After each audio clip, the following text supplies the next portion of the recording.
Scams promising free money are making the rounds again, this time targeting residents right here in West Texas. One Big Spring man lost more than $1,000 to a fake grant offer, and he's sharing his story to warn others. News West 9's Cameron Leal joins us now. Cameron, what can you tell us? Sydney, this scam started with a simple message from someone Danny Reed thought he could trust, but it quickly turned into an emotional and financial nightmare. He tells us how it happened and what you need to watch out for. The red flag is if it's too good to be true, you don't do it. But for Big Spring resident Danny Reed, those red flags came too late.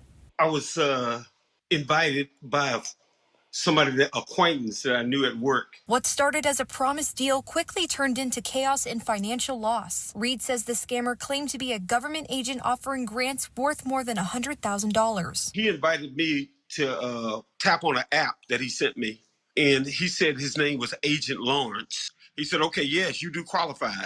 He said you qualify for a grant for over $100,000. Reed says the offer felt credible because the scam came through a friend he trusted. I felt like it was credible because the individual that sent me the link to get in touch with him, I know him personally. I didn't really think nothing of it, to that degree, that it was a fraud or anything like that. The scammer then told Reed he needed to pay a delivery fee of $520. Believing his money would arrive, he went right through with it. He said, yeah, go ahead and pay the delivery fee. Everything's good. There's nothing wrong with it.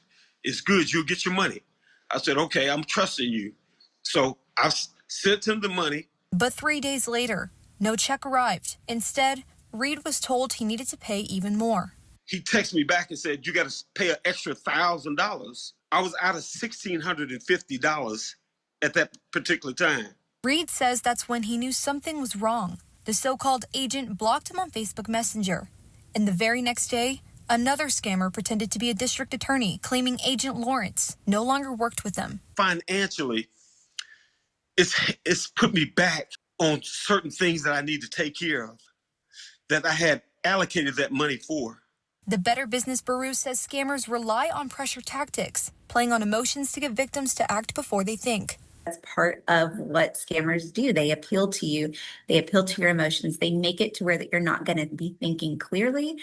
And a lot of times we tell people just take a minute, pause, think about this. Does this seem normal?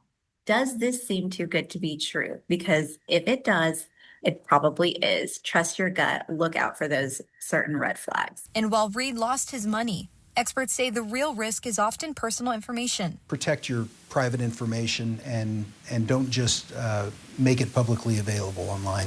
If somebody has your birth date and your social security number and your address, there's a whole lot of damage they can do.